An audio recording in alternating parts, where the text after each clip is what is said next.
Hi folks, I'm here with the Courettes from Denmark, Brazil. Please introduce yourself member by member, so first name, function in the band. Hello, crazy people. My name is Flavia, and I play guitar and I sing in the Courettes. Hello, I'm Martin Corey, and I play the drums and screaming. So it's a very cool day because it's the last day of the tour. So can you give some feedback of the tour? For me, it was the first time I saw you. The concert was crazy good for a small venue. What do you think yourself of today and of the whole tour? So I let you talk. Yeah, tonight it was a small venue, L'Imposture, here in Lille. And I personally love small venues like that, when we can really feel the energy of the people. We can be sweat together, we can see their faces. So, of course, we love playing festivals and big scenes, and we've been in all kinds of stages. But the small ones, it also has a charm on it. And it's a Monday, so we didn't know what to expect. But fortunately, it was sold out. Not so hard to sold out in a place like that. But the people had a really good energy, and they were dancing and wild, just like the way we like it. Because when we can feel people are enjoying and we can feel this energy coming back to us, then we play even better. Then a concert is even better. So it was really fun for Monday. And I think another cool date here in this tour, I think it's fourth time we tour in France. It was when we played in Marseille. We played in a venue called Molotov, and it was a big venue, also sold out, and a very fun place to be with. So I think that was probably the highlight of the tour. Yesterday, Nantes was really cool too, especially for a Sunday, in AK Shelter, which is a new venue. We've never been there before. And it's cool to be back in France because we have a story with the pandemic. For us, the pandemic started here. We were in France in 2020 in March. We left Denmark. The world was just normal, like it used to be.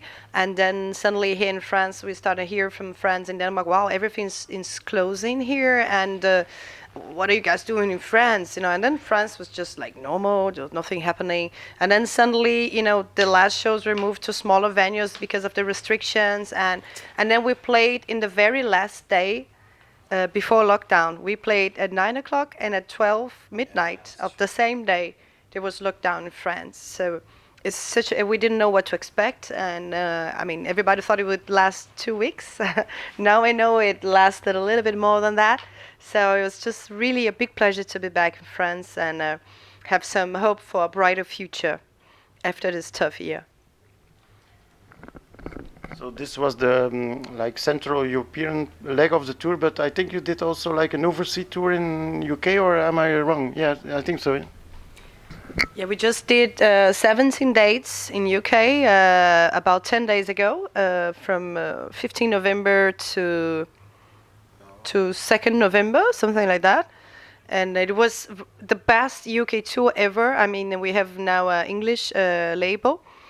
And the shows were fun, and people were singing the songs. We just put an album out 15 October back in Mono, and 5 out of the 17 shows were sold out, and it was really, really, really a blast, and really a pleasure to know after Brexit and after COVID that it's still possible to tour UK. So it was very important, and we are touring Europe right now, and just heard about Holland, new restrictions, so we're not sure if the next shows are going to happen, so we're enjoying while we can.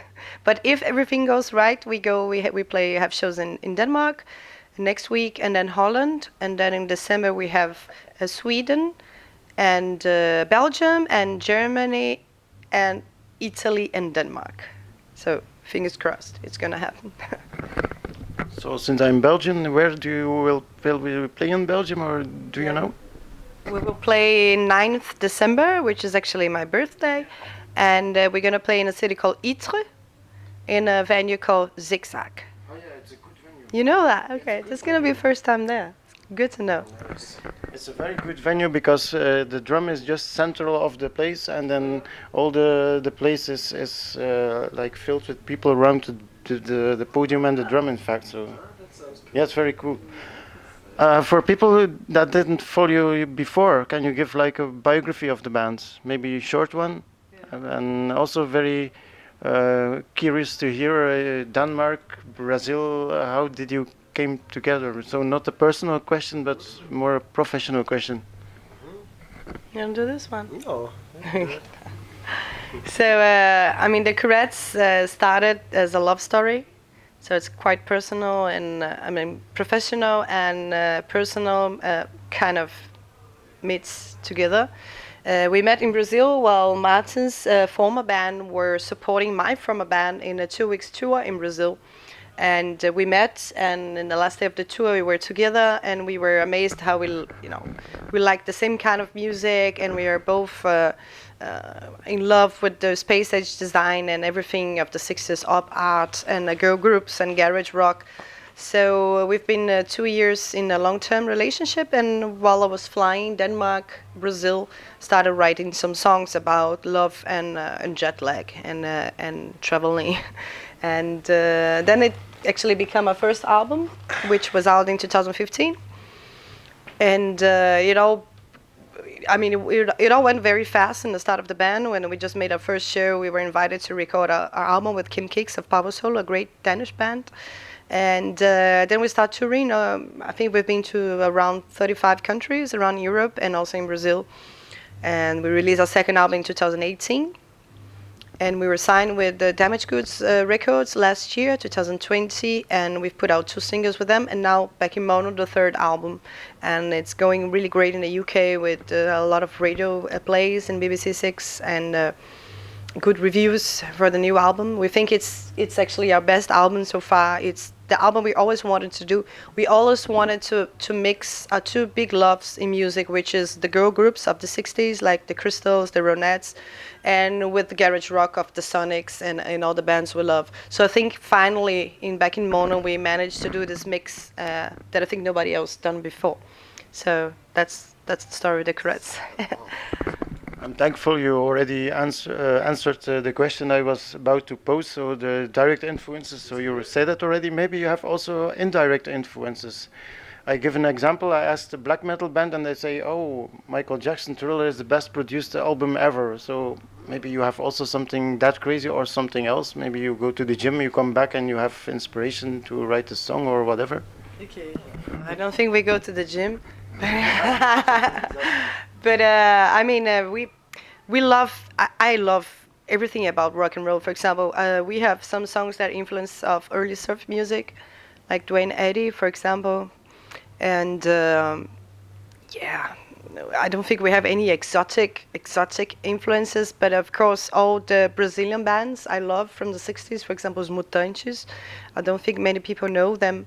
And Secos e Molhados. They are 2 fantastic bands from Brazil that actually are influenced. And Rita Lee, who was the singer of Mutantes, is also a big influence for me as a female front woman. And I'm a big fan of Tina Turner. Big fan, except especially, of course, her early works with Ike and Tina Turner and the Ikettes. I think she's the most powerful female singer in rock history, you know. And we love soul music. We love soul music, and we love Motown and all the James Brown's records, the early funk thing he created. So I think we love everything about rock and roll, since rockabilly and going through surf music, 60s, the classic 60s bands, and punk rock and garage rock.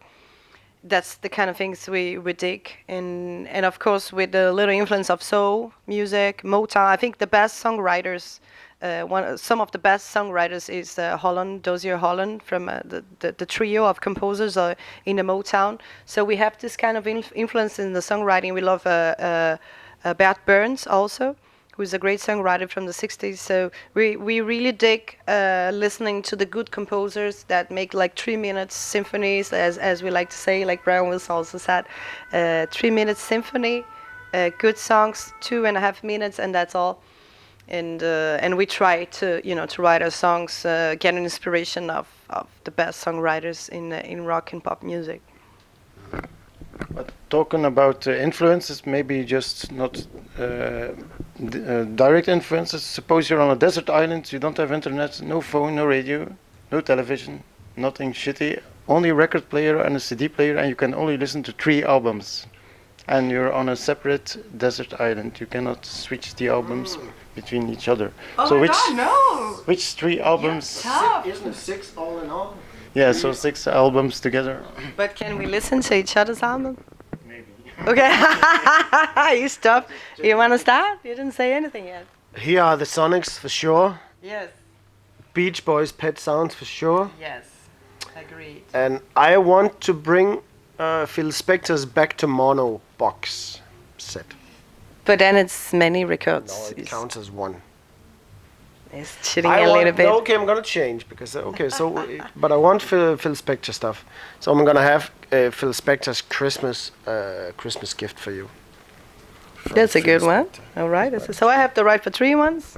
Okay, I think. I mean, it's only 3 ones, huh? That's kind of tough. But I think I would bring a Beatles record. I would go for Revolver, which is one of my favorites, and a Rolling Stones record too. Between the Buttons is one with Brian Jones, which is my favorite period of the Rolling Stones.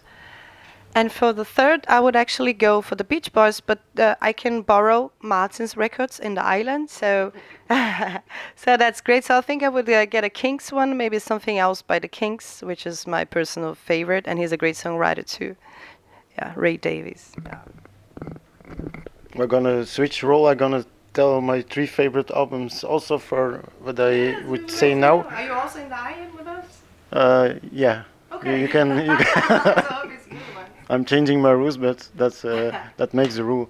I would say Stray Cats' first album, because that's the reason I started to listen to music when I heard Runaway Boys. It's a so crazy song, and that's so much energy, and it's some punky feeling, indirectly. Second, I'm very into Japanese metal. I go to Bow Wow, the first album of 1976. It's like some record you can listen to in a the other side of the island. other side of the island. and You're gonna be drinking some coconuts.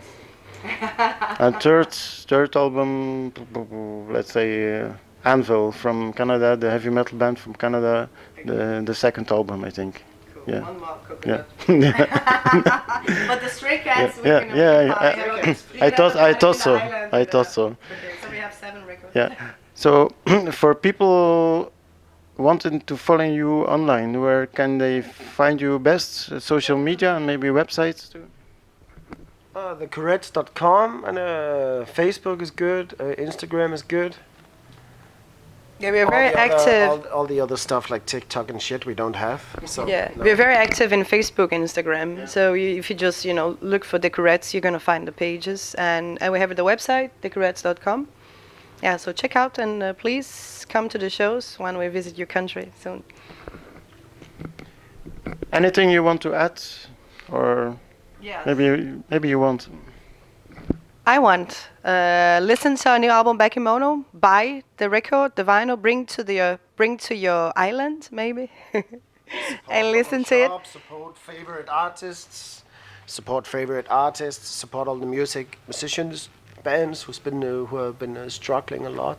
Exactly. Remember, everybody who loves music, if you're privileged to have Now we have a society with all this COVID shit, and culture is the first stuff they lock down, and it's a big tragedy for the whole world. And all the musicians and artists are the ones who are most very capable of adjusting their crazy lives, anyways. And but it's a big shame for the world that they're putting down culture as it's one of the big parts who gives our lives value. So, Exactly. so So remember to support records, stores, venues, favorite bars, favorite bands and artists. exactly. If you're privileged to have had a not so bad year as most artists had last year, so just think about if you buy merchandise, if you buy a record, if you go to a show, if you support a venue, if you support a promoter or your local record shop. So do it, because